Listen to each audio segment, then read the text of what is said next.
waking up this morning, I'm realizing that for over 20 years now, my every thought has been about my body.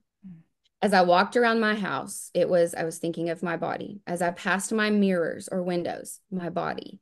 As I planned my day or fit in my workouts, it was about my body.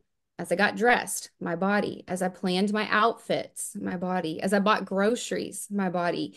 As I ate every meal, snack, or tracked calories, it was about my body.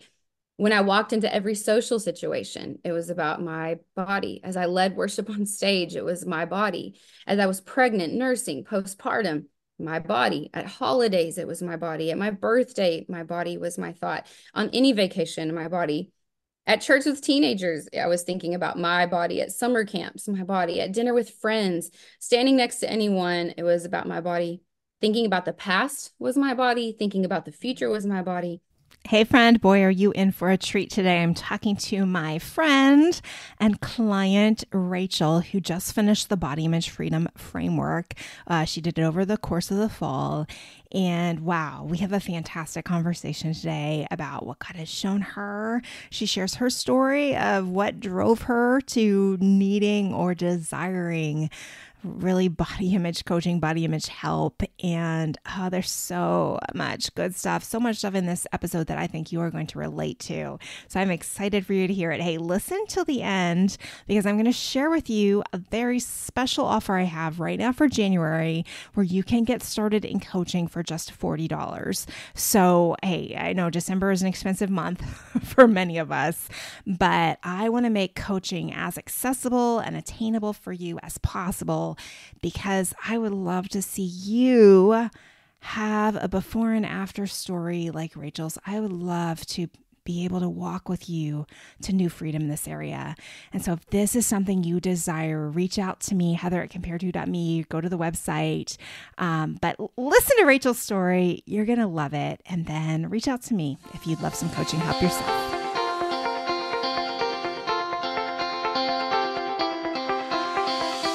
Welcome to Compared to Who, the podcast to help you make peace with your body so you can savor God's rest and feel His love. If you're tired of fighting body image the world's way, Compared to Who is the show for you. You've likely heard lots of talk about loving your body, but my goal is different. Striving to fall in love with stretch marks and cellulite is a little silly to me. Instead, I want to encourage you and remind you with the truth of Scripture that you are seen, you are known, and you are loved no matter what your size or shape. Here, the pressure is off. If you're looking for real talk, biblical encouragement, and regular reminders that God loves you and you're not alone, you've come to the right place. I hope you enjoy today's show, and hey, tell a friend about it. Rachel, thanks so much for coming on the Compared to Who show today. Heather, I'm so excited to be here. I'm kind of fangirling. I've loved your works for a long time, all your books and all the things. Well, it was super fun the way we got connected. And you have the opportunity to go through the Body Image Freedom Framework course Yes. and group coaching. And you, because you are a ministry wife and really in ministry yourself, you actually went through it with some other ministry wives. Because Oh, for those of you ministry wives that don't know, I offer a really, really, really big discount for pastors' wives, ministry leaders, women's ministry leaders. You're a worship leader. If yeah. you are in ministry and you want to do this program and you thought, I can't afford that on a ministry salary, I want you to reach out to me, Heather at compared2.me, because I want you to get free because you have influence in your church and the ability to help other women get free. So I am willing to invest in you. So anyway, you were privy to that and in a group of all ministry women, and we had a good time. Oh, yeah. It's been fun to work with you. And I would just love it if you, Rachel, today would just share your story. What drove you to desire body image coaching, to, want freedom in this area? Can you just give us your background? What brought Of you to me? course. I know. And it's crazy to have to dig back and figure out how did I get to this point Mm-hmm. needing it. I'm so glad that that God has really shown me that. But I'll say I've always been a person in the public eye. My dad is an awesome pastor of a very large church in Texas. And so for my whole life, I've grown up in front of people, almost like in a fishbowl. And people would just always comment. They always said nice things, but they were just always commenting about my appearance. It just was the thing that they would say. And I didn't really realize that. But as I grew up, I did not have any athletic skills. I was not known in the sports realm. I really wanted to be because I'm really competitive, but I'm terrible at sports. But um, I was a singer, but I wasn't really like known for that either. And we lived in the same city my whole life, my whole upbringing, but for some reason I changed schools a lot. My mom, we homeschooled a couple years. Our church started a school. I went there. I bounced around a lot of places, but and then got introduced to public school junior year, which was like, well, this is the Wow. world. Yeah. But yeah, it was Yeah. crazy. But everywhere I went, I wasn't accepted or known for my athletic talents or other things. It was almost like I was invited into a crowd because of my appearance, which was even crazy for the Lord to show me that. Mm. But I think that's had such a grip on things. But I grew up in the best home, the best home. My parents are amazing. They're still married, 40, they just celebrated 40 something years, and they love each other still. They love us. I have two amazing siblings, and we just had, when I think about childhood, if I had to put an emoji on it, it'd just be like the happy face. It was happy. And in our home, I was never made to feel bad about my body or what I ate. That was just not a thing. I couldn't have asked for a better mom who modeled for me just how her, if her body was a big deal to her, she did not talk about it. And I did Mm. not see her diet and I did not see her do that. But Weight Watchers was in our home for some other people in our family. And so it sort of was a household name. So I knew like dieting was kind of just what everybody did. Yeah. But they were never pressing that onto me. But Yeah. again, just happy childhood, happy home. Jesus was the center of it all. I became Christian when I was 12, gave my life to him. But so fast forward from there, I went on to college. I met my incredible husband and who has just never made me feel bad one single second about my body. He's the best. We dated our junior year, got married senior year, and right out of college, I got a job as a teacher. And so I'm a baby. I'm only 21. I get this job. And so I'm surrounded by these amazing ladies that I'm teaching with. But I'm realizing that when we're in lunch or in planning periods or whatever, the talk was again, Weight Watchers, diet. I'm going to eat a salad for lunch and then I'm going to go out and walk. And so I thought, oh, this is what you do, as just Mm. an adult woman. So I started to try to track my food and do all those things then during school.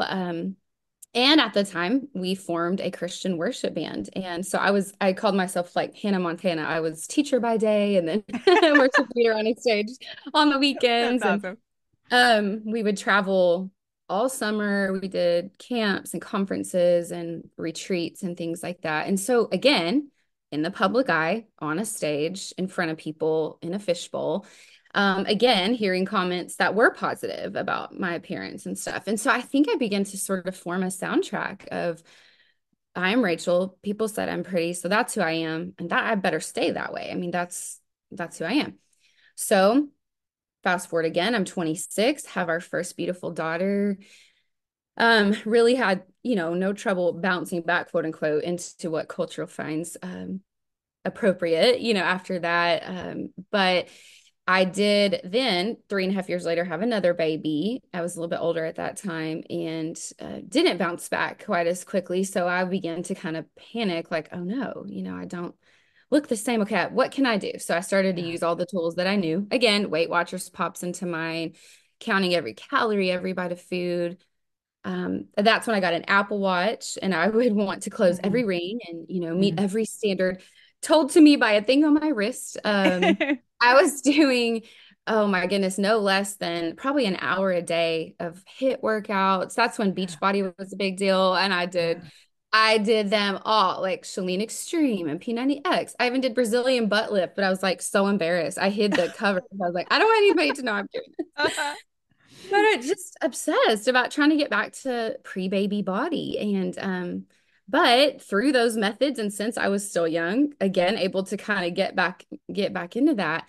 Well, then in my 30s, have daughter three, precious baby darling. And this was the pregnancy that I became obsessed with my body and just gaining the minimal amount of weight Mm. possible. I was weighing every day. And I mean, on checkup days when I go to the doctor, I would try to wear the lightest, Yeah. lightweight clothes I Yeah. could, so Same that, and here. then I would Yep. even take off the Apple Watch. So, Right. because I don't want that to add. And it was like my goal to see how little weight that I could gain. And I just hate it now because I was so obsessed with that. I think I was missing the miracle growing inside of me. Yeah. But we were in we were living in Houston at this time, and we were in a big church, and we were worship leaders. So again, public eye in the fishbowl. And it's so funny because if you're on a stage, I think people think you're a robot and they can just say whatever they want to you. Mm. But for the most part, I was still getting like positive comments about my appearance. But there was this one day where we announced my pregnancy from the stage because, it was getting a little obvious. Yeah. And this man came up to me and he was probably in his 50s. And he said, "Oh, I'm just so glad to know you're pregnant because I saw you gaining weight and I was just really wondering what was going on." And Mm. I almost punched him in the face. Yeah. I was like, Maybe you should "What?" have. I don't know. And so then I guess I was like, whoa, people are noticing my weight. And that really hadn't been a thing before. And I was like, if he commented on it, that means people are thinking about it. And oh Yeah. my goodness, I need to focus even harder on that. So again, just obsession during my pregnancy. And when my sweet baby three was born, she's 8 at the time of this, but I was smitten with her, but still obsessed about my body. And I would say that next season that ensued, I was 33, was probably the height of my disordered eating and body image issues, but I didn't know. Rachel, I'm going to pause you for a quick break, but we'll be right back with your story after this. Probably the height of my disordered eating and body image issues, but I didn't know that I had them.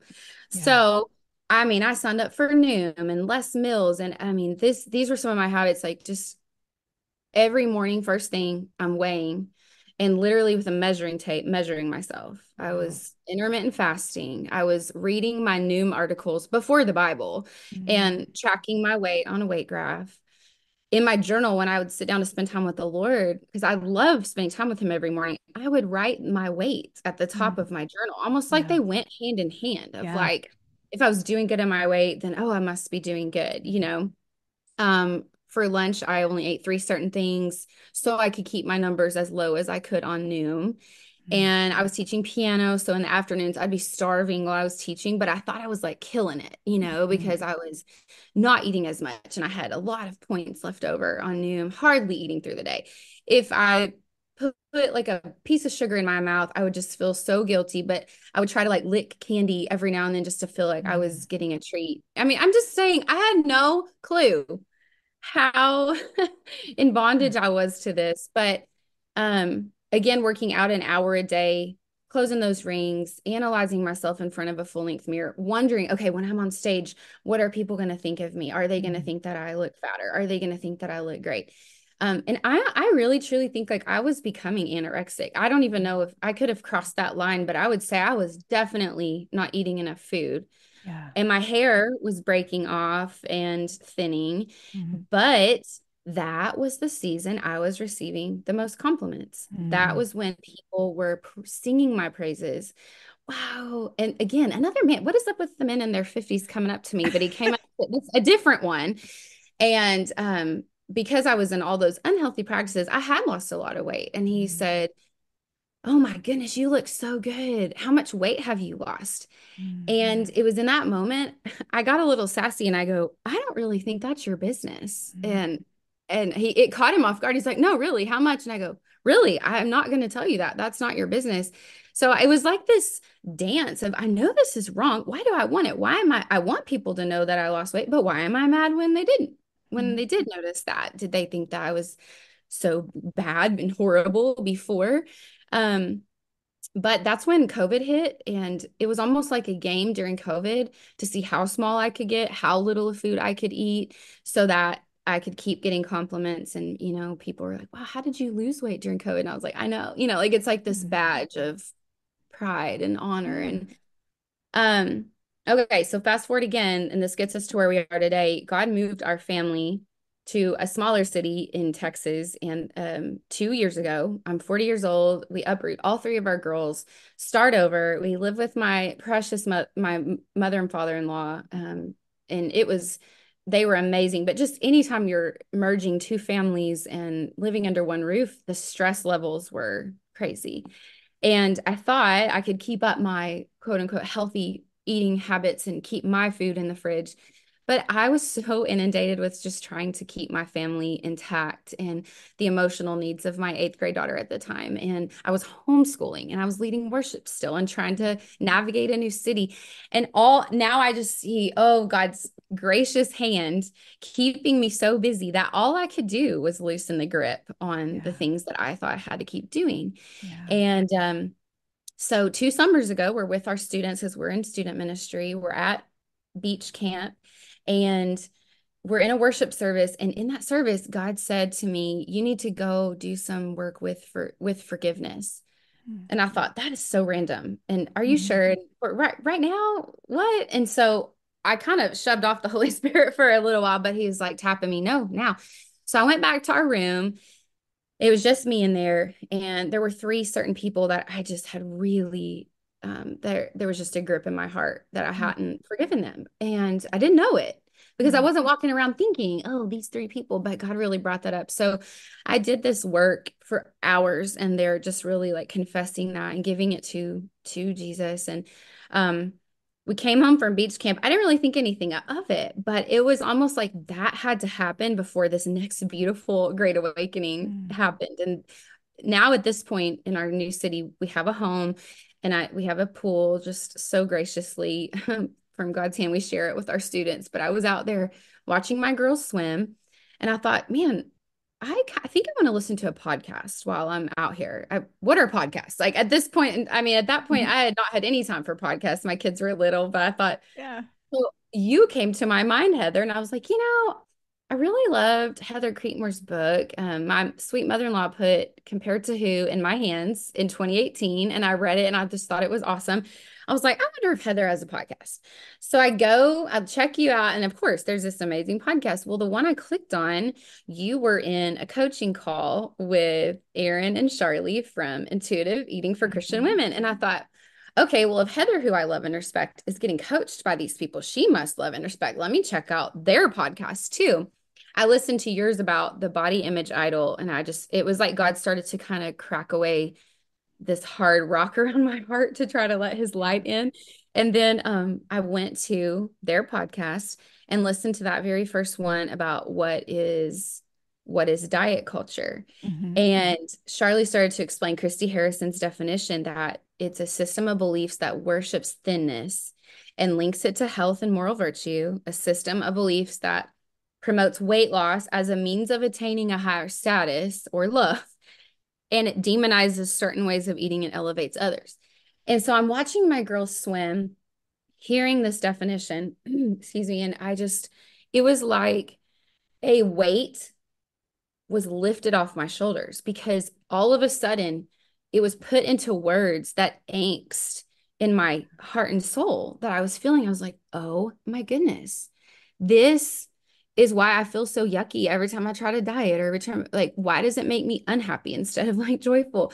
And I thought it is linked to my pride. This is an idol because, like just putting your podcast together with theirs, God just began to show me the truth. It really was like, in the Sixth Sense movie. Sorry if you guys haven't seen that, but I mean, it's been out forever. But at the end, he's like, I see dead people, and he realizes he is dead. I was like, oh my goodness. It was just Yeah. like my eyes were opened, and this warmness just came into my heart. And I just started to listen to truth after truth after truth from your podcast and theirs. And I was just going back and forth and back and forth. And I couldn't get enough of them. And I was walking each day just so I could get out of my house to go listen to these things so no one would interrupt me.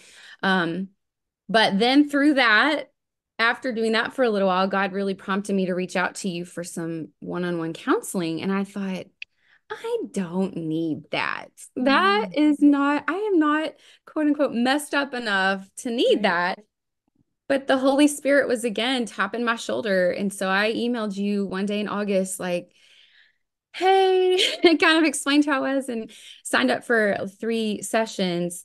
And from there, you had shared with me about your course, and I really felt like I was supposed to be obedient in that as well. And so jumped into that. And here we are today. And I don't know how much you want me to say about your course, but through all those things, I just see God's hand taking my grip and loosening it like finger by finger and moment by moment. And so I'm definitely not the same Rachel that I was Yeah. even two years ago. But Yeah. Oh, I love that, Rachel. Thank you so much for sharing all of that.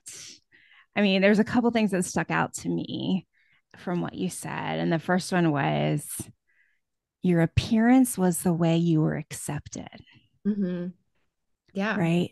And it's like, it's so funny because I think well, there are certain situations, right, where that's absolutely true, right? Like he's public school, right? Like, of course, you know, but it'd be nice to think that that's not the way it is at church or in our women's groups, right?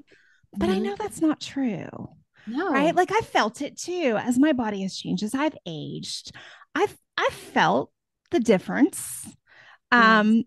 The difference in terms of reception and invitation, that sort of thing. But it's an interesting thing to chase, isn't it? Yeah. Right? Yeah. And I Because didn't go know. ahead. Yeah. I didn't know that that was my ticket in, basically. Yeah. That was, it was like part of the happy face emoji of childhood Yeah. included the way that I felt about my body and my appearance, because Right. that's where I felt safe. I think it's Yeah. like, well, at least I'll be accepted because of this. I didn't have all the other things that people were praised for, but I don't know. I didn't realize that was the thing until God showed it to me even just a Right. couple days ago. Well, because it's kind of insidious, right? It's like I coach people who come in and they're like, mom said these bad things to me, or grandma, was always beating this into me, or Mhm. the boyfriends I had in high school said these things to me, right? And so they come in with these scars, very real scars that have affected the way they think about themselves. But yours is kind of the flip story.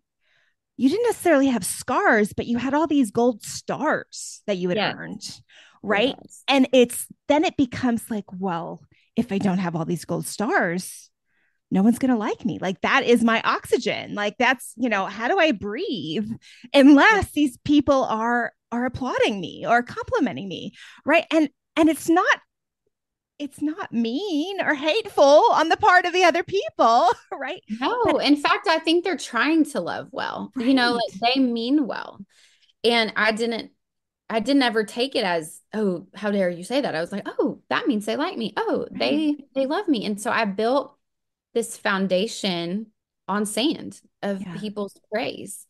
But again, subconsciously. So then if I didn't get people's praise, I immediately went to, okay, what's wrong with me? What do I need to fix? Why don't Right. they think that? So now, as I'm a student pastor's wife, a worship leader, standing in front of students each week and not hearing those things, which my husband was like, that would be weird if you were hearing those things. I'm like, yeah, you're right. That would be. Um, I'm having to face, I guess, the question of identity, which I always thought I was like totally fine with. Yeah, I'm God's daughter. Yep, Mhm. I'm created in his image. But now I'm like, oh, if I don't have praise from people, who am I really? Yeah. And my nourishment really was in humans. And Mhm. and I think that, like I said, that God is just the hero of this story, because the past 2 years, he has really brought Psalm 23 to just such a dear place in my heart, that I have everything I need in him. But that takes faith, and it takes surrender, that when I walk in a room and I don't hear a compliment, I am still okay. Right. I have everything I need because he restores my soul, and he is the living water, and he's the bread, and he's the green pasture. But I keep thinking of the Lord of the Rings movies. I don't know if you Mhm. saw those a long time ago. Uh-huh. Haven't seen them in years, but God just, I think, brought this to my mind too. That ring that everybody was Mm. chasing after had all the power. Mhm. it would have a grip on whoever would put it on their finger. And you know, that little creature, I guess Gollum, he's like, Gollum. Yep. my precious, my Yes. precious, My precious is. my precious. I feel like the beauty idol Mm, in our culture and in my heart was, oh, my precious, I've got to have that. What do I need to right. do to get that? And I was screaming. And so as I've had to let go of that beauty idol, it's like parts of my heart were freaking out like that. Like, oh no, Right. but this is my precious. Who am I going to be without this? I won't have power. I won't have love. I Right. won't be accepted. But God is showing me that that's not true. Right. That even as I might not be as tiny as I was in high school, and as now my body is at the healthiest it's ever been, but a different size, I actually didn't lose anything that I love. People Mm, don't love me any less. I'm still yeah. doing ministry. My Yeah. husband's still in love with me and thinks I'm the most beautiful. I mean, he's just amazing. And so it's trusting God's way. And you talk about this in your course. It's so good. God's economy versus the world's economy. And it really did take a little while for that to sink in my heart and mind. But truly, I mean, in the world's economy, money is important. And in the world's economy, beauty is money, basically. If you have beauty, it's like you have a ticket in. Like I said, a ticket Value. into Yep. social groups, a ticket in on the stage, a ticket in anywhere. So just like I panic when my money is dwindling, I think my heart is panicking as the beauty is fading some. And I'm like, oh no, I don't have what I need anymore to survive. But again, Right. got it. That was just something God spoke through you to me in the course that was just so incredible. Because everything is passing away in this world. Yeah. Nobody's going to get to hold on to this forever. Yeah. And God is not saying you better have these abs and weigh this size and be in this size jeans for me to love you. That's Right. not his voice. Right. And I love the Gollum example from Tolkien. And my youngest son is a huge Tolkien fan. But think about, like, I don't like to watch that part of like, I don't like to watch the parts of Yeah. Gollum because he's No. hard to look at. Yes. Right. And he really was destroying, he did destroy himself through Yes. his need for that. Right. It's not, he became more isolated. He Mhm. became actually less attractive. Yes. Right. And then you think about what the chase for beauty does. Mhm. Right. It does isolate us, right? Because like I know I couldn't be in a group because I had to get to the gym. Like my Yeah. 20s where I'm pretty busy with the gym. Thank you for the invitation to your small group, but I've got Yeah. spin class that night. Yeah. Right. Like it does isolate us. And then Yeah. well, just the reality of when you're following your food rules, you can't eat with everyone. Right. I'm sorry I Right. can't come to that because I'm not, but I wouldn't say those things. I would Mhm. just have a reason, why I Right. couldn't. I'm sorry, but I'm not going to eat those foods at this time. Right. And yeah, Yeah. it did isolate. And I was alone in my mind fighting this battle for all those years. Yeah. Um, Stephen, my precious husband, didn't even know that I was Yeah. suffering from this because I didn't talk about it. Right. Right. But I know that the greatest commandment is to love God with all my heart, soul, mind, and Mhm. strength. My mind was not loving Jesus Yeah. fully because I was on the throne of my heart. I was wanting the glory. I Right. was wanting praise from people, but I wasn't walking around saying that or shouting it. Right. But now he's revealing, like, Rachel, this was a sin issue. Rachel, this has been so helpful, so good. We're going to have you back next time. We're going to finish this interview. Thank you so much for being here. And thank you for listening today. I hope something today has helped you stop comparing and start living. And hey, if you're ready for coaching, that $40 January deal is available for you. Use the code START40 or just drop me a message, Heather at compared2.me, and I can walk you through what you need if you're ready for coaching. But come back next time, listen to the rest of Rachel's amazing story and see how freedom is possible for you too. Thanks for listening. The Compared To Show is proud to be part of the Life Audio Podcast Network. For more great Christian podcasts, go to lifeaudio.com.